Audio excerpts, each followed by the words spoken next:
One of the elephants collared is called David. This is an elephant within the reserve. And for the last 6 months, this elephant has been in Tanzania.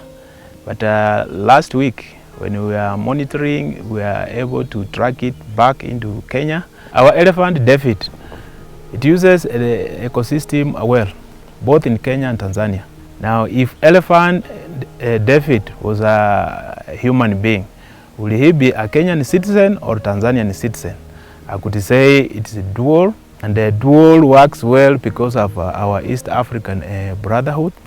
And because of that, you find conservation of this shared resource has to be, the approach we take is we involve our Tanzanian and Kenyan side so that we move as one team.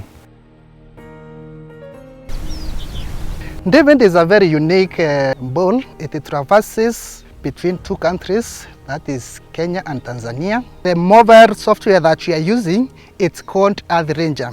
And this Earth Ranger updates after every 3 hours, so it does not give the real-time signal.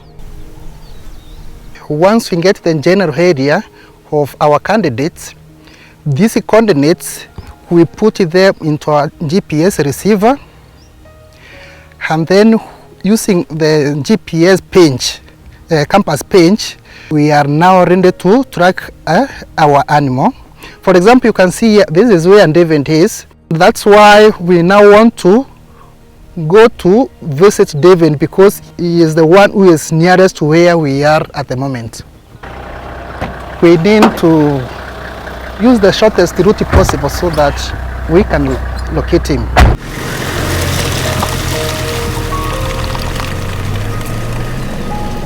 Our compass shows that David is in this direction.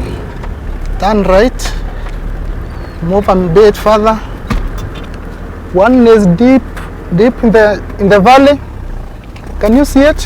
Hey, there is David on your left. There he is moving, and it's like he is moving very fast. You can spot it. You can spot the collar.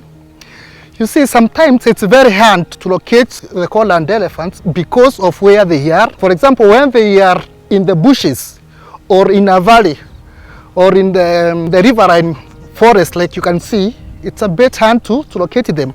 Unless you go very close, that's when you will be able to spot your candidate.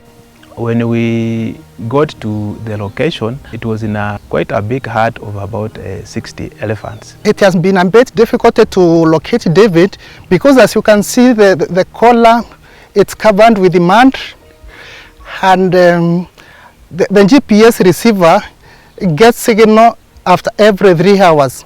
So within those 3 hours, David could have moved many kilometers. For example, as you can see in our software here, David has traveled for about 6 kilometers in the last 3 hours.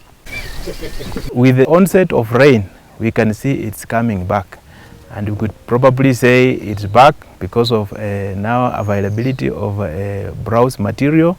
It could be back because of the availability of water.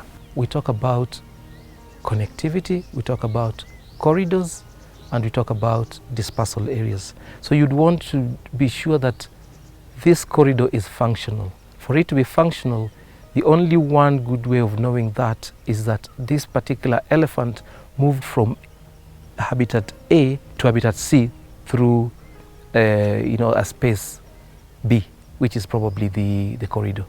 So that can only be quantified by collaring animal, in this case a collared elephant. Otherwise you can be thinking you have a corridor, but it's not functional.